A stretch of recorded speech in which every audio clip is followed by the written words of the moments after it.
예수 그리스도의 이름으로 하나님의 말씀 증거하겠습니다. 우리 같이 하나님 말씀 누가복음 8장 말씀을 다 같이 함께 읽겠습니다. 누가복음 8장 22절에서 25절 말씀.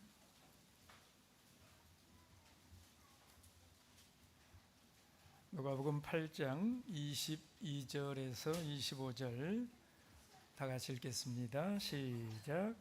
하루는 제자들과 함께 배에 오르사 저희에게 이르시되 호수 저편으로 건너가자 하시매 이에 떠나 행선할 때에 예수께서 잠이 드셨더니 마침 광풍이 호수로 내려치매 배에 물이 가득하게 되어 위태한지라 제자들이 나와 깨어 가로되 주여 주여 우리가 죽겠나이다 한데 예수께서 잠을 깨사 바람과 물결을 꾸짖으시니 이에 그쳐 잔잔하여 지더라. 제자들에게 이르시되 너희 믿음이 어디 있느냐 하시니 저희가 두려워하고 기이 여겨 서로 말하되 저가 뉘기에 바람과 물을 명함에 순종하는고 하더라. 아멘. 우리 예수님의 제자들이 믿음의 위기를 당한 이런 순간이 있었습니다. 예수님은 제자들과 함께 하루 종일 무리들을 가르치시고 또 병자들을 고치시고 너무너무 피곤한 이런 하루를 보내셨던 것 같지요. 그래서 배에 타자마자 주무셨던 것 같아요. 오늘 말씀을 보면 22절에 배에 올라타서 떠나 23절을 보면 행선할 때에 그러니까 떠나고 얼마 되지 않아서 어느 순간에 스르르 이렇게 잠이 드셨던 예수님을 볼 수가 있는 것입니다. 예수님이 참 바쁘게 사셨어요. 그래서 오늘 쉬었다가 내일 일정을 위해서 이렇게 출발하실 수도 있는데 뭔가 내일의 일정이 많이 계획이 되어 있기 때문에 피곤하지만 오늘 밤에 그래도 이동을 해서 내일을 준비하는 것이 좋겠다, 이런 판단이 드셨던 것 같지요. 그래서 예수님께서 제자들을 재촉을 해서 오늘 건너가자. 그래서 지금 갈릴리를 건너가고 있는 것입니다. 여러분, 누가복음에는 시간이 기록되어 있지 않아요. 그런데 마가복음 4장 35절을 보면 저물 때에라고, 그러니까 하루의 일과를 다 끝내고 밤에 이 갈릴리 호수를 건너고 계신다라는 것을 분명하게 말씀하고 있습니다. 여러분, 이 성경이 굉장히 사실적인 이런 기록입니다. 그래서 오늘 23절을 보시면 행선할 때에 예수께서 잠이 드셨더니 마침 광풍이 어떻게 내리친다고 표현하고 있느냐 하면 광풍이 호수로 내리친다, 이렇게 표현하고 있잖아요. 여러분, 갈릴리 바다가 굉장히 높습니다. 이 갈릴리 호수가. 근데 이 갈릴리의 지역적인 특징이 뭐냐면 낮 시간대에는 바람의 방향이 이 호수에서 산 방향으로 이렇게 부는 거지요. 근데 저녁이 되면 이 방향이 바뀌어요. 그래서 산 위에서 호수로 이렇게 바람이 치는 것이 이 갈릴리 호수의 특징이에요. 근데 그런 이 기록들이, 그런 그 현상들이 굉장히 사실적으로 이렇게 표현이 되어져 있잖아요.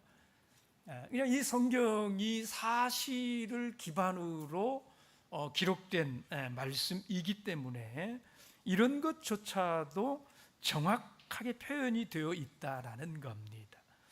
저녁이 되면 갈릴리 이 바다를 향해서 위로부터 그 바람이 내리치는데 오늘 말씀은 그것을 광풍이라고 표현을 하고 있는 것이지요. 광풍, 말 그대로 미친 바람입니다. 여러분, 미친 바람, 어느 정도 되면 미친 바람이라고 표현을 할까요? 바람이 얼마나 거센지요. 그 광풍에 물이 들이치기를 시작하는데 배에 물이 가득하게 될 정도로, 그래서 배가 위태롭게 될 만큼 그렇게 광풍이 몰아쳤다라는 거예요. 얼마나 폭우가 심했던지요. 그들은 결국 손을 들고 말았습니다. 여러분, 이 사람들이 갈릴리 바다에서 잔뼈가 굵은 어부 출신들이잖아요. 그동안에 얼마나 이런 그 현상들을 많이 겪었겠습니까? 그동안에 다 산전수전 다 겪고 극복하고, 이 갈릴리 바다에 대해서 누구보다도 잘 알고 있는 사람들이, 또 그런 실력을 가진 사람들이 이 제자들인 것이잖아요. 근데 그런 제자들마저도 결국은 두 손 두 발 다 들고 말았다는 거지요. 여러분, 이건 얼마든지 있을 수 있는 일이에요. 근데 문제는 무엇입니까? 그런 일을 당해서 저들이 어떤 반응을 보이는가, 이것이잖아요. 근데 이 제자들이 그런 풍랑 앞에서 우리 주님을 깨우는데요, 뭐라고 깨웠습니까? 이렇게 깨웠습니다. 24절 말씀을 보시면, 주여 주여 우리가 죽겠나이다. 주여 주여 우리가 죽겠나이다. 여러분, 이 제자들의 그 주님을 깨우는 이 모습이 여러분 어떻게 보이십니까? 그냥 조심조심 하면서 할 수 없이 깨울까 말까 하다가 깨우는 이런 상황일까요? 아니면 우리는 지금 죽게 되었는데, 죄송합니다, 지금 그냥 성경에 있는 대로 표현합시다. 주무시고 계신단 말이야. 뭔가 막 그 언짢은 듯이, 아니면 지금 이런 상황을 만든 게 누군데 쉬었다가 그냥 다음 날에 갔으면 좋았을 것을 왜 이 밤에 건너가자고 하셔가지고 그런데 태평하게 지금 잠이 오실까? 여러분, 제자들의 마음이 굉장히 복잡한 것 같아요. 주님은 일어나셨습니다. 그리고 바람과 물결을 꾸짖으시고 바다를 다시 잠잠케 하셨어요. 그리고 나서 주님은 제자들을 돌아다 보시면서 뭐라고 하십니까? 25절 말씀을 다시 한번 보십시오. 제자들에게 이르시되 너희 믿음이 어디 있느냐 하시니. 이런 마가복음 4장의 말씀을 보면 너희가 어찌 믿음이 없느냐. 그러니까 저들이 지금 죽겠다고 아우성을 치는 이런 얼마든지 있을 수 있는 삶 가운데 우리가 흔히 할 수 있는 이런 일인데 우리 주님은 그걸 무엇하고 연관을 시키시느냐? 믿음이라고 하는 문제하고 연관을 시키고 계신다라는 거예요. 엄숙하게 아주 너희 믿음이 어디 있느냐? 여러분, 우리가 믿음으로 살아가는 사람들이지 않습니까? 그렇죠? 믿음 때문에 살아가는 사람들까지는 아니어도 저와 여러분들이 다 믿음으로 그래도 산다, 이렇게 생각을 하잖아요. 믿음으로 살아가는 그런 사람들인데, 여러분, 그 속에 그런 사람들이 믿음이 없어서 믿음이 위기를 맞이하는 이런 상황이, 이게 참 어렵습니다. 이게 이게 참 곤란한 상황이에요. 여러분, 자기가 살아가면서 자기 믿음이 의심이 될 때,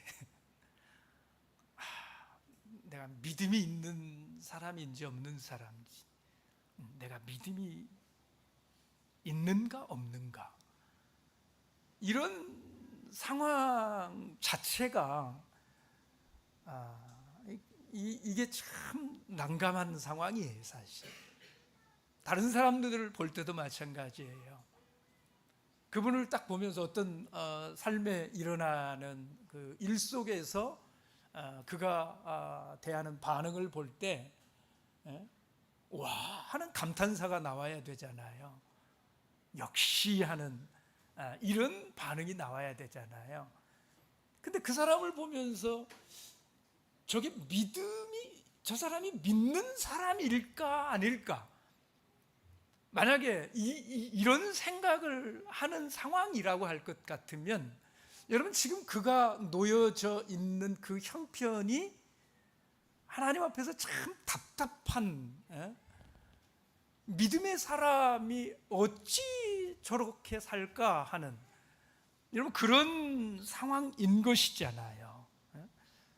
근데 오늘 주님께서 다른 사람들도 아닌 제자들에게 지금 너희 믿음이 어디 있느냐, 너희가 어찌 믿음이 없느냐, 이렇게 말씀을 하시는 상황이, 주만 따르겠다고 오직 믿음으로 살겠다고 나선 이런 제자들이잖아요. 다 내려놓고 세상 보지 않고. 근데 그런 사람들이 우리 주님께 그 믿음에 대해서 너희 믿음이 없느냐, 이런 소리를 들어야 된다. 여러분, 그렇다고 그래서 우리가 이 제자들의 기본적인 믿음을 의심하면 안 됩니다. 참 얼마나 형편없으면 그럴까? 여러분, 이런 상황이 아니다 이 말이에요. 적어도 그들은 세 가지 면에서는 믿음을 가진 사람들이었어요. 우선 제자들은요, 예수 그리스도가 메시아이시고 하나님의 아들이시라고 하는 것을 분명히 믿고 주님을 따르고 있는 이런 사람들이지 않습니까? 그냥 그 신앙의 고백이 정확한 사람들이었어요. 그런데 이렇게 비록 신앙 고백은 했지만 아직은 그 믿음이 굳건하지를 못해서요, 죽음 앞에 서게 되니까 그만 그 믿음이 흔들려 버린 것입니다. 아직 죽음의 두려움을 이길 만큼 견고하지 못한 것입니다. 믿음이 있기는 한데 그 믿음이 능력으로 연결되기까지는 아직 그 믿음이 충분하지 못한 이런 상태에 있었던 것이지요. 여러분, 오늘날 우리가 머리로 긍정하는 것으로 끝나는 이런 믿음을 가져서는 안 됩니다. 믿음은 능력으로 입증되어야 하는 거예요. 어떤 사람은 그런 말을 했어요. 믿음이 뭐냐? 믿음은 하나님의 말씀에 근거하여서 삶을 통해서 입증되어지는, 그게 삶 속에서 행동으로 연결되어지는 능력, 그것만이 믿음이다, 이런 말을 했어요. 믿음은 내가 알고 있는 만큼 행동으로, 의지의 결단으로 그게 나타나야 된다라는 것입니다. 그럴 때에 그 믿음이 살아있다, 믿음이 있다, 이렇게 말할 수 있다라는 거지요. 적어도 제자들에게는 주는 그리스도시다고 하는, 살아계신 하나님의 아들이시다라고 하는 그런 믿음은 있었어요. 그러나 그게 능력으로 연결되지는 못하는 부족한 믿음인 거지요. 둘째로, 예수님과 함께 동행한다, 이런 믿음이 제자들에게는 있습니다. 지금 내가 예수와 함께 한다. 그죠? 예. 여러분은 어떠십니까? 여러분은 여러분의 삶 속에서 여러분이 예수와 함께 산다, 내가 예수님과 함께 동행한다, 이런 믿음이 있으십니까? 이 제자들은 그런 믿음을 가지고 있었어요. 근데 반대로는 어떻느냐라는 거예요. 나는 지금 예수님과 함께 동행하고 있는 건 틀림없는 거죠. 그러니까 여기에 있는 거죠. 그런데 예수님께서도 그런 나와 함께 해주시는가? 여러분, 여기에 대해서 믿으십니까? 아니면 예수님은 나와 함께 해주실까? 이러고 계십니까? 제자들은 자기들이 예수님과 동행한다는 믿음은 있어요. 이게 최선의 삶이다, 이렇게 사는 삶이 아름답다. 그래서 그 삶을 결심을 하고 믿음으로 지금 주님과 동행하기까지 그런 삶을 살아가고 있는 것이잖아요. 그런데 예수님이 자기들과 함께 하신다라고 하는 믿음에 있어서는 조금은 부족한 이런 상황에 있는 것이지요. 어려운 위기 속에서요, 예수님이 나와 함께 하신다라고 하는 그런 믿음이 있어야 그게 나에게 힘이 될 텐데, 위기를 닥쳤는데 그 위기 가운데 그 믿음이 없는 거예요. 주님이 나와 함께 하실까? 내 어려움을 알고 계실까? 나를 생각하고 계실까? 이 속에 지금 주님이 나와 함께 하신다라고 하는 그런 믿음이 없다라는 거죠. 그러나 자기들이 예수님과 동행한다라고 하는 것에 대한 믿음은 있는 사람들이 제자들이었지요. 또 제자들에게 이걸 믿음이라고 표현할 수 있을까 싶지만, 여러분 24절의 말씀을 보시면 제자들이 그런 위급한 상황 속에서 주님 앞에 나와서 주님께 뭐라고 합니까? 주여 주여 우리가 죽겠나이다. 그러니까 이 굉장히 위급한 이런 순간에 그래도 예수님을 찾고 있다라는 거잖아요. 그죠?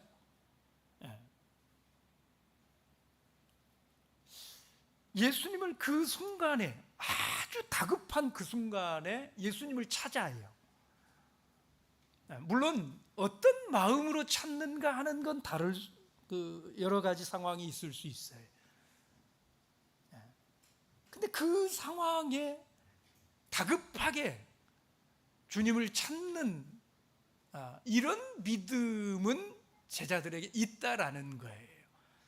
여러분, 사실 다급한 일을 당해서조차도 예수님을 찾지 않는 사람들이 얼마나 많습니까? 그렇잖아요. 근데 적어도 제자들은 그 순간에 주님을 떠올릴 수 있는 정도는 되었다라는 거예요. 물론 어떤 마음으로 주님을 찾는가 하는 건 또 다른 문제예요.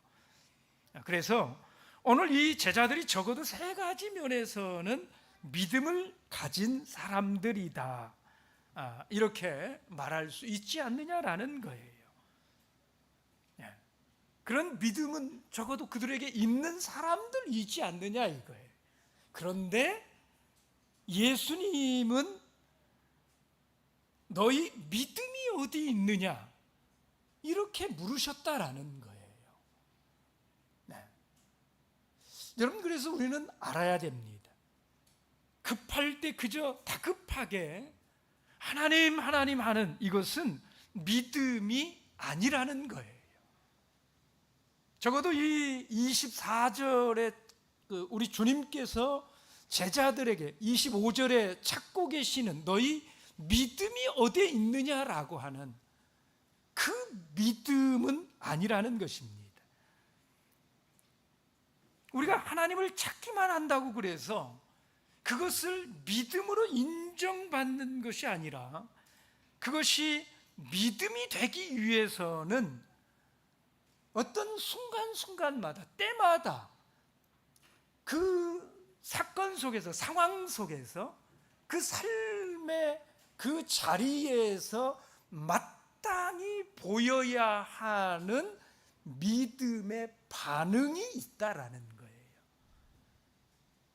그 믿음의 반응이 보여지는, 그게 주님 앞에 인정받는 믿음이 되는 것이다라는 거예요.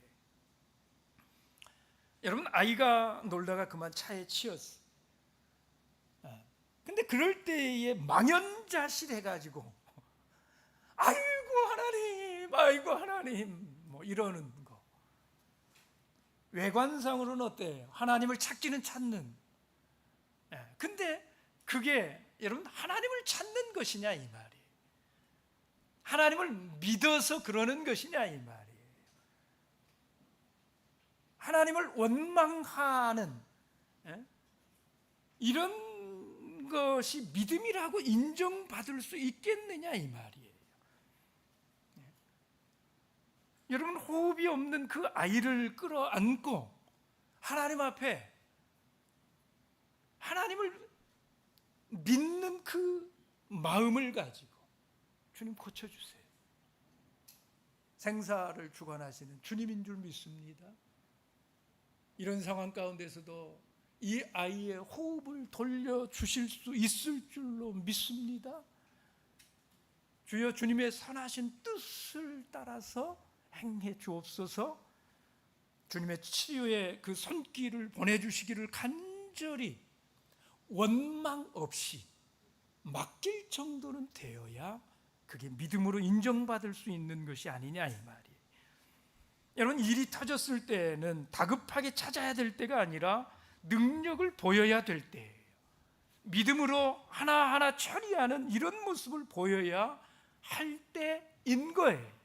우리 주님은 우리 삶 가운데에서 순간순간 그런 믿음의 모습들을 가질 수 있기를 바라신다라는 거예요. 여러분, 욥을 기억하십니까? 여러분, 오늘 이 제자들이 만난 풍랑은 욥의 환난하고, 욥이 당한 환난하고 굉장히 유사한 이런 측면이 있어요. 어떤 면에서 유사합니까? 아무런 연고 없이, 그러니까 아무런 이유 없이 갑작스럽게 이런 고난이 닥쳐왔다. 이런 차원에서는 굉장히 유사한 측면이 있잖아요. 그런데 상황만 유사합니다. 그것에 대해서 반응을 하는 그 신앙, 태도, 이런 것들은 완전히 다르다라는 거예요. 제자들은 믿음을 송두리째 흔들려서 그렇게 반응했어요. 그죠? 그런데 욥은 어떻습니까? 욥기서 1장 21절 말씀을 보면 오히려 믿음을 더욱 굳건히 하고 하나님을 인정하고 그 하나님의 행하심을 받아들이는 이런 반응을 욥은 보이지 않습니까? 오히려 더 큰 어려움 가운데 있던 욥은요, 믿음을 붙잡았다라는 거예요. 그러니까 상황은 굉장히 유사한데 그 속에 있는 믿음에 따라서 그 반응은 완전히 극과 극으로 나뉘는 이런 반응을 보이더라라는 것입니다. 여러분, 우리 삶 가운데 우리는 수많은 일들을 만나요. 근데 그것이, 그 환난이 크든 적든 그 크고 적음에 관계없이 믿음이 그 환난을 이겨내게 하는 방편이다라는 거예요. 믿음이 그 환난을 극복하게 하는 힘이다라는 것입니다. 그래서 여러분, 이 시련의 때에 우리가 믿음을 잃어버리지 않고 믿음의 능력을 발휘하는 찐 믿음을 위해서, 진짜 그 믿음을 위해서 오늘 저는 여러분과 똑같이 실천해 보고 싶은 몇 가지를 이렇게 제안을 하려고 하는 거예요. 우리의 찐 믿음, 진짜 믿음을 위해서 세 가지 것을 제안해 보려고 합니다. 첫째는 여러분의 믿음에 영양 보충을 잘 해두자 하는 거예요. 여러분 영양제 드십니까? 영양제 이렇게 찾아 드시지요? 여러분 그 영양제 드실 때에 언제 드십니까? 평소에 미리미리 챙겨 드시기 위해서 드십니까? 아니면 일당해서 드십니까? 영양제는 주로 미리미리 평소에 챙겨 드시는 거잖아요. 그죠? 여러분 몸을 위한 영양제만 챙겨 드시지 말고 우리 영적인 삶을 위한 영양 보충도 어떻게 해야 돼요? 평소에 미리미리 해둬야 된다 하는 거예요. 그러면 우리 믿음의 영적인 삶을 위한 영양 보충은 무엇으로 하는 걸까요? 여러분 믿음은 하나님의 말씀으로 영양 보충이 되는 것입니다. 사람들에게서 할 수 있는 것이 아니에요. 사람 주목해 본들 되지 않아요. 여러분 우리가 소그룹 굉장히 강조를 하고 그러는데 소그룹의 강조점을 분명히 아셔야 돼요.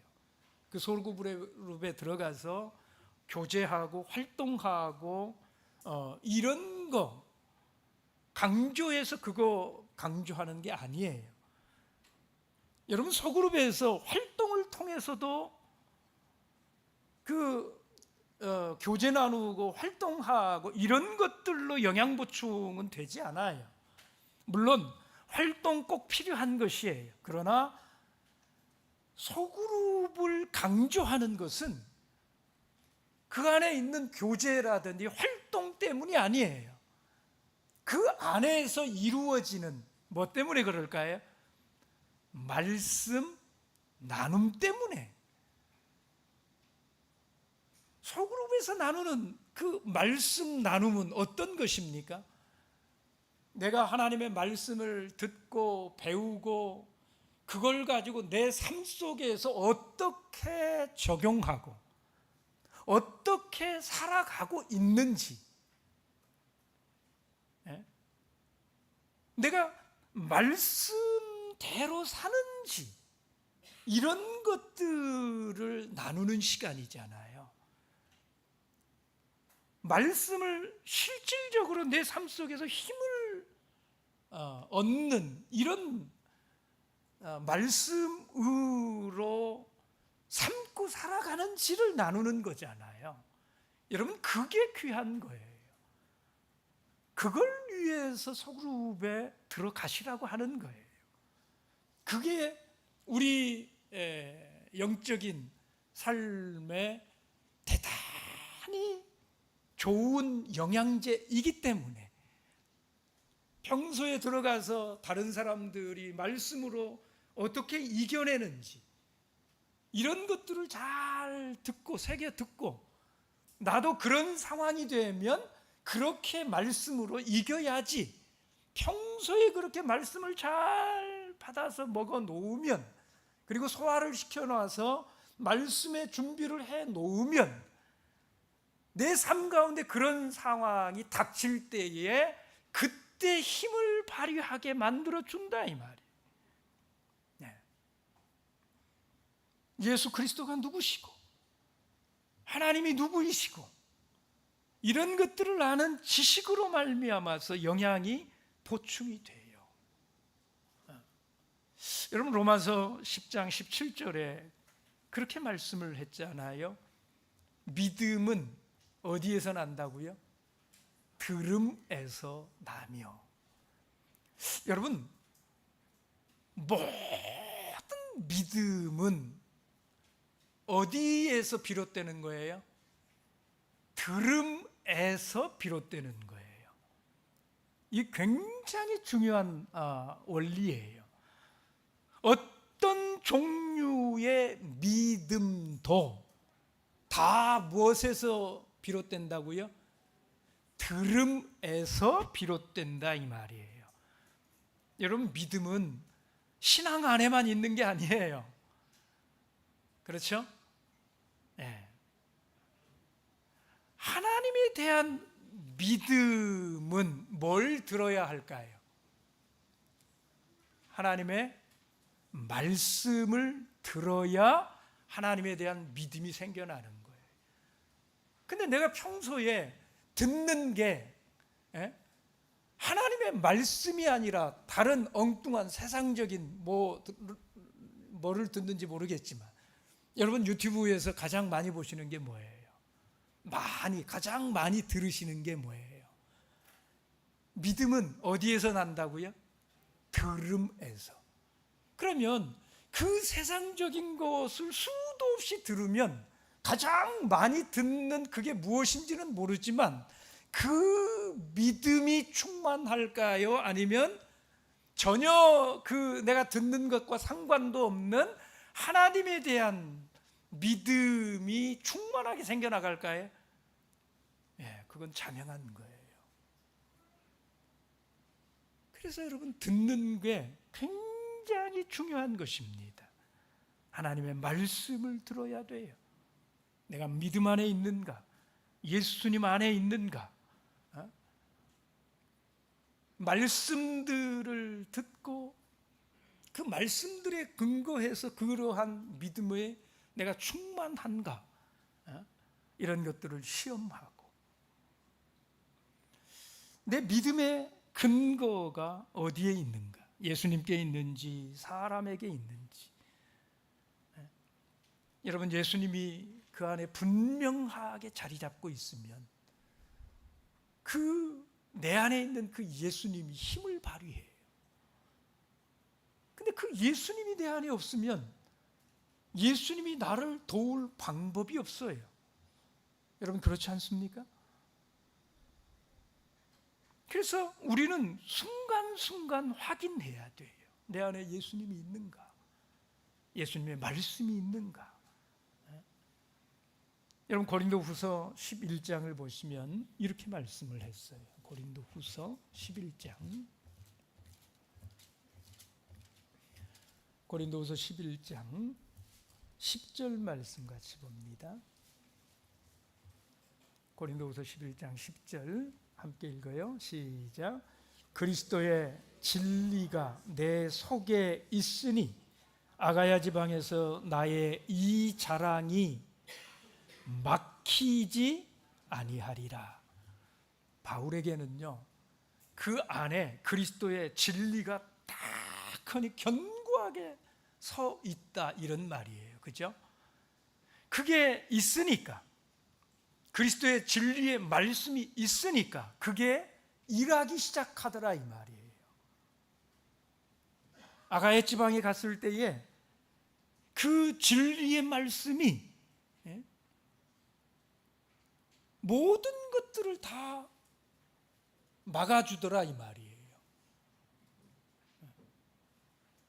여러분, 이게 세번역으로 보면 더 확실하게 말씀을 하는데, 세번역 성경을 보면 이렇게 번역했어요. 내 안에 있는 그리스도의 진실을 걸고 말합니다마는 아가야 지방에서는 아무도 나의 이런 자랑을 막지 못할 것입니다.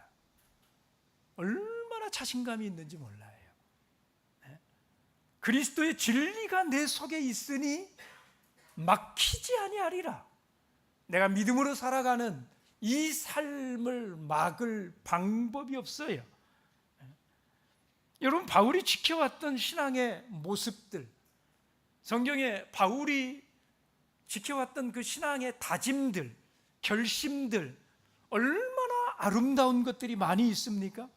근데 그런 아름다운 결심들을, 그리고 그렇게 아름다운 삶을 살아갈 수 있는 근거가 어디에서 나왔느냐? 바울 속에 있는 그리스도의 진리의 말씀이었다 하는 거잖아요. 그 말씀들이 그를 그렇게 살아가도록 그렇게 힘을 내게 하고 막아주고 내 안에 있는 그리스도의 진리가 지켜준다라는 걸 여러분 아셔야 돼요. 네. 여러분, 우리가 개인들이 그렇고요, 교회도 그렇고요, 신앙의 모습들이 다 달라요. 네. 믿음의 모습이 다 달라요. 대방교회가 다르고 부산교회가 다르고 개인들도 다 다르다 이 말이에요.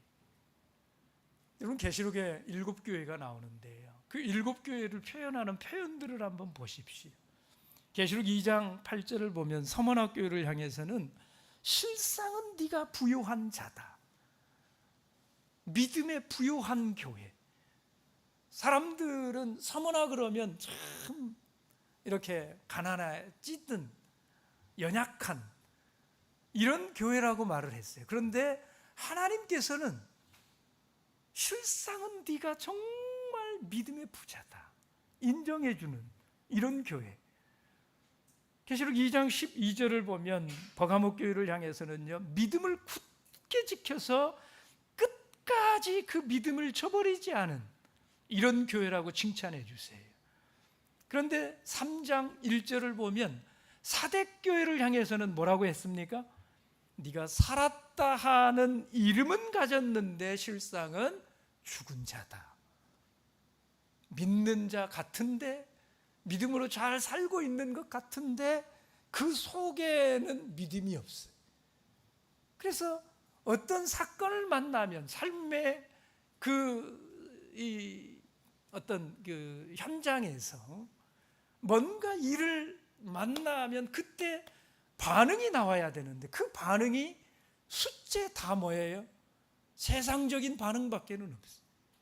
믿음으로 뭘 하는 이런 건 찾아볼 수가 없는, 이게 사대교회의 모습이었다는 거예요. 계시록 3장 18절에 라오디게아 교회를 향해서는요, 부족하여 부족한 것이 없다 하나 실상은 벌거벗은 것 같은 교회. 자기의 부끄러움도 알지 못할 정도로 그렇게 분별력이 없고 믿음으로 산다, 교회로 치면 뭐 참여수 교회라고 하는데 어디 도저히 내놓고 말할 수가 없어, 부끄러워서. 근데 실상 자기들은 그걸 몰라. 자기들은 잘하고 있다고 생각을 하고. 우리 부산은 어떤 교회인지 궁금합니다. 여러분은 부산을 어떻게 생각하시는지 궁금해요. 가장 심각한 것은 에베소 교회였어요. 에베소 교회를 향해서는 처음 사랑을 잃어버렸다, 처음 사랑이 식은 교회라고 말을 해요.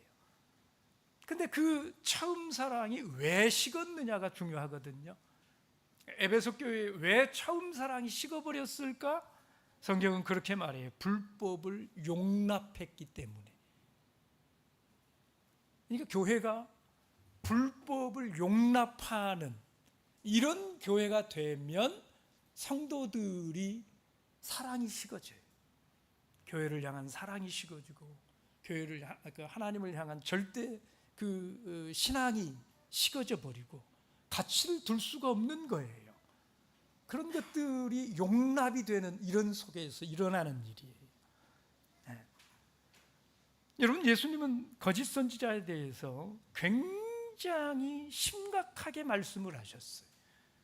마태복음 7장 15절에 보면 거짓 선지자를 삼가라, 이런 표현을 썼고요.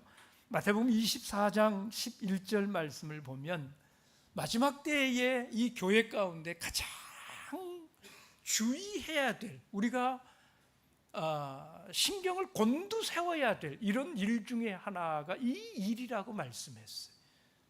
마지막 때의 교회 가운데 많은 거짓 선지자들이 일어날 것이다라고 말했어요. 마태복음 24장 24절 말씀을 보면 그 거짓 선지자들이 교회에 그냥 한둘 있는 게 아니잖아요. 많다고 그랬잖아요. 근데 그 많은 거짓 선지자들이 교회 안에서 그냥 있는 게 아니에요. 할 수만 있으면 하나님의 백성들도 미혹하려고 끊임없이 활동을 하는 시대가 될 것이다라고 말을 해요. 여러분, 바울이 교회 안에 있는 일꾼이라 불리는 사람들을 가리켜서요, 사단의 일꾼이라고 하는 표현을 써요. 고린도후서 11장 15절 말씀을 보시면 그렇게 표현해요. 의의 일꾼으로 가정한 이런 교회 안에 사단의 일꾼, 사단의 종이 있다라는 거예요. 바울이 굉장히 용감합니다. 대놓고 말하잖아요. 우리 안에 누가 이런 표현을 쓴다면 여러분 용납하실 수 있으시겠어요? 다른 데 대해서는 우리가 사랑이라고 하는 가치를 존중을 하잖아요. 그리고 절대 가치지 않아요. 그런데 성경 어디에도 이런 진리적인 면에 있어서 거짓 선지자에 대해서 사랑을 가지고 나아가지 않는다라는 것, 여러분 명심하셔야 돼요. 여러분, 교회 안에 광풍처럼 그렇게 막 격렬하게 삶의 자리를 뒤흔들어 놓는, 이 교회를 뒤흔들어 놓는 그런 광풍이 불어 닥칠 때에 그걸 막아줄 수 있는 것은 그리스도의 진리의 말씀뿐이다 하는 거예요. 그럼 개인도 마찬가지라는 것입니다. 여러분들의 삶의 자리에 일어나는 불어닥치는 그 광풍을, 그래서 여러분들을 끊임없이 막 흔들어 대는 그런 광풍을, 그런 광풍에 흔들리지 않을 방법은 여러분 속에 그리스도의 진리의 말씀이 견고하게 세워져 있느냐, 이거밖에는 없어요. 그래서 그리스도의 진리가 내 속에 있는지, 내가 정말 하나님을 향한 그 절대 믿음을 가지고 있는지, 예수 그리스도가 내 안에 살아 계시는지 우리는 순간순간 확인해야 돼요. 그리고 그것을 언제 해둬야 되느냐? 평소에 소그룹에 들어가셔서 그런 내 안에 있는 것들을 점검하시고 그런 것들을 드러내 놓으시고 부족한 것들에 대해서 우리 소그룹 공동체의 다른 우리 형제 자매님들에게 부탁하시고 그렇게 서로 도와가면서 그렇게 평소에 준비해 가시는 거예요. 이 일 함께 해보자라는 겁니다. 두 번째는 작은 일에서부터 순종하는 훈련을 하시라는 겁니다. 여러분, 이 훈련이 평소에 되어 있지 않으면 나중에 큰 일을 만날 때에는요, 내 믿음이 어떤 역할을 할 수가 없게 된다 이 말이에요. 당황해가지고. 그래서 이 순종의 훈련을 평소에 해두셔야 돼요. 그것도 아주 작은 일들에 대해서 내가 순종하는 이런 훈련을 해 두셔야 돼요. 그 순종이 능력이 되는 것입니다. 그래서 내가 어떤 일들을 만나면 그 평소에 해놨던 그 순종의 훈련이 튀어나오는 거예요. 그래서 믿음의 반응을 보이게 되는 거예요. 그 순종을 위해서 가장 중요한 것이 뭐냐? 해석을 잘하는 거예요. 믿음의 순종 아무나 할 수 있는 게 아니라 어떤 사람이 믿음의 순종을 보이는 삶을 살아갈 수 있느냐? 믿음의 해석을 할 줄 아는 사람들이 그 순종의 발걸음을 옮겨 놓을 수 있다 이 말이에요. 믿음으로 해석하는 훈련을 해야 돼요. 그래서 여러분, 믿음으로 해석하는 훈련을 한다라는 게 무슨 말일까요? 여러분, 아브라함이라는 사람은 이렇게 정의할 수 있어요. 아브라함이 어떤 사람이냐? 아브라함의 믿음을 성경은 이렇게 말했어요. 이해할 순 없지만 하나님의 뜻이 있을 거라는 걸 믿고 순종한 사람. 네. 여러분, 히브리서 11장 17절 말씀을 보십시오. 히브리서 11장 17절. 히브리서 11장 17절 함께 읽습니다. 시작. 아브라함은 시험을 받을 때에 믿음으로 이삭을 드렸으니 저는 약속을 받은 자로 돼 그 독생자를 드렸느니라. 여러분, 이게 얼마나 큰 시험이에요. 근데 그 시험의 순간에 아브라함이 그 큰 시험에 순종하고 나아갈 수 있었던, 이게 뭐가 그런 순종을 가능하게 했느냐? 아브라함이 평소에 쌓아놓은 이 해석, 하나님에 대한 그 믿음의 해석이 이걸 가능하게 했다, 이런 말이에요. 여러분, 하나님에 대한 아브라함의 믿음이 뭡니까? 이해할 수는 없지만 하나님의 뜻이 있을 거야. 하나님의 방법이 있을 거야.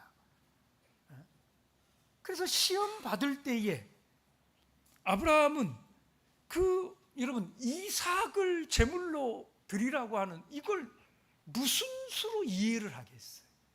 그렇지 않습니까? 아브라함이 그걸 이해를 했기 때문에 드리는 게 아니에요.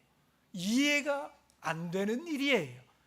근데 이해할 순 없지만 믿는다는 거예요.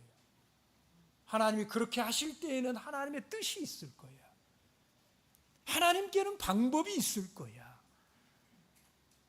그래서 아브라함이 시험 받을 때에 이해할 순 없지만 믿음으로, 어떤 믿음이요? 하나님의 뜻이 있을 것이다 라고 하는 믿음으로 이삭을 드리니 저는 약속을 받은 자로 돼 그 독생자를 드렸다라는 거예요. 요셉도 마찬가지입니다. 요셉도. 여러분, 요셉이 창세기 40장 8절에 보면 감옥에 들어가 가지고요, 그 술 맡은 관원장들의 꿈을 해석을 해주잖아요. 그럴 때 요셉이 했던 말이 뭐냐면, 해석은 누구에게 달려 있다고요? 하나님께 있으니. 해석은 하나님께 있지 아니하니까. 그러니까 요셉에게는 평소에 그런 믿음이 있었다, 이런 말이에요. 모든 일들을 당할 때에 그 순간에 그 일에 대해서 어떤 이 요셉은 어떤 시각을 가지고 있느냐? 이 일 속에 뭐가 있다? 하나님의 뜻이 있다. 그걸 믿고 요셉은 평생 그렇게 살아간 것이잖아요. 모든 일들을 믿음으로 해석한 것입니다. 나를 이리로 보낸 자는 당신들이 아니요 하나님이시라. 내가 그때는 비록 알지 못해요. 이해가 안 돼요. 내가 왜 이런 일을 당해야지? 그러나 요셉에게는 믿음이 있어요. 이런 일을 행하시는 게 하나님께서 행하시는 거예요. 그리고 나중에 가서 고백하는 거예요. 나를 이리로 보낸 것은 당신들이 아니라 하나님께서 하셨던 일이다. 여러분, 우리가 삶을 통해서 만나는 일들에 대해서 그 훈련을 하셔야 돼요. 하나님의 뜻이 있다. 내가 이해할 수 없지만, 내가 알 수 없지만 이 일 속에 하나님의 뜻이 있다. 하나님께서는 나를 죽이려고 이런 일을 만나게 하시는 분이 아니다. 나를 살리시려고 이런 일을 당하게 하시는 거고, 이 일 속에 하나님의 길이 있고 하나님의 뜻이 있고, 내가 믿음으로 잘 견디면 반드시 하나님께서 해결할 길을 주시고 나아갈 길을 주신다. 그 믿음의 해석의 훈련이 우리를 작은 일에도 순종하게 하는 것이고요, 그리고 큰 일을 만날 때에도 순종하게 만드는 거예요. 세 번째는 큰 목표를 정해놓고 도전하십시오. 여러분, 믿음은 굉장한 거예요. 왜냐하면 우리가 믿는 하나님이 어떤 하나님이십니까? 온 우주의 창조자가 되시는 예수 그리스도를 믿는 것이잖아요. 그게 우리 믿음의 실체 아닙니까? 창조주 하나님을 믿는 자들이에요. 그렇기 때문에 그 하나님을 믿는 그 믿음이 하는 일은 어마어마한 일을 할 수 있는 거예요. 그래서 믿음이라고 하는 건 굉장한 것입니다.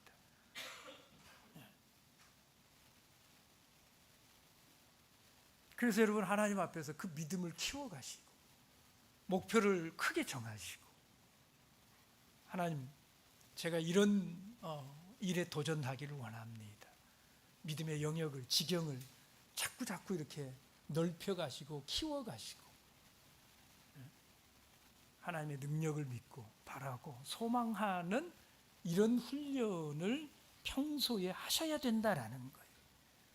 여러분, 믿음은 적게 있기도 하고 많이 있기도 한 것입니다. 믿음은 내 안에 있기도 하고 없기도 하는 거예요. 믿음은 지금 내 속에 있기도 하고 또 있었던 것을 잃어버리기도 하는 것, 이게 믿음입니다. 지금 우리는 안심할 수 없는 불확실한 이런 세대에 살고 있지 않습니까? 여러분, 우리를 붙들 수 있는 마지막 닻은 믿음밖에는 없어요. 믿음이 우리를 막아주지 않으면 우리는 이 세상 풍류에 휩쓸려 버리고 말아요. 조그마한 바람만 불어도 사정없이 흔들릴 거예요.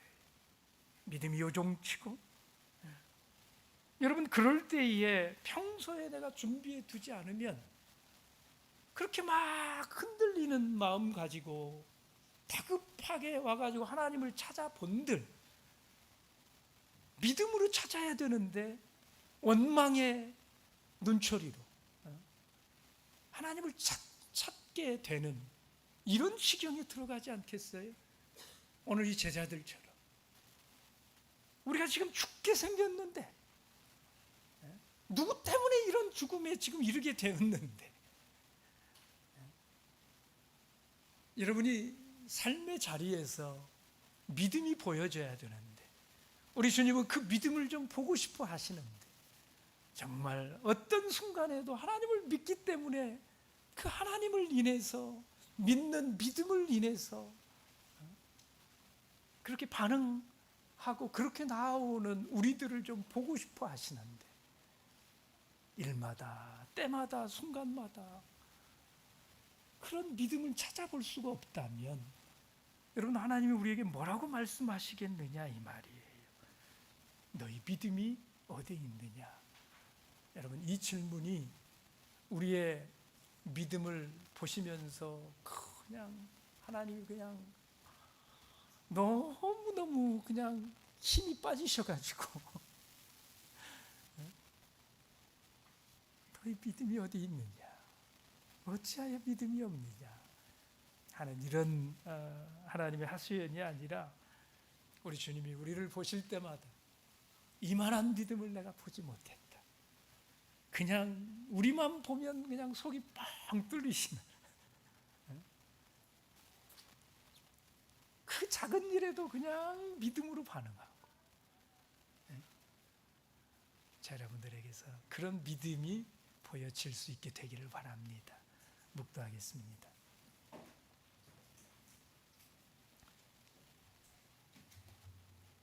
할렐루야. 아멘.